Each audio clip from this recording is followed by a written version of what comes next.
চালু আছে, এই নিয়ে বিরোধীরা একাধিক কটাক্ষ শুরু করেছেন যে এটা ভোট দেওয়ার একটা নয়া কৌশল। আরে ওদের পাড়াতেই কোনো লোক নেই। বিজেপিকে বলুন না, বিজেপি ভোট পায় কিছু, কিন্তু বিজেপিকে বলুন প্রতিটা পাড়া থেকে দুটো করে বুথ এজেন্ট বের করতে, বিজেপির হিম্মত হবে না।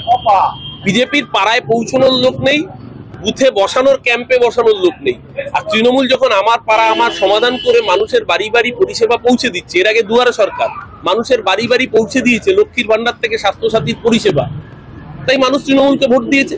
365 দিন মানুষের সাথে যে থাকে, মানুষ তাকে ভোটের দিন বাঁচবে নাকি যারা বাইরের রাজ্য থেকে এসে বড় বড় ডায়লগ দিয়ে বাঙালিদেরকে অপমান করবে, অত্যাচার করবে, মানুষ তাদের পাশে থাকবে?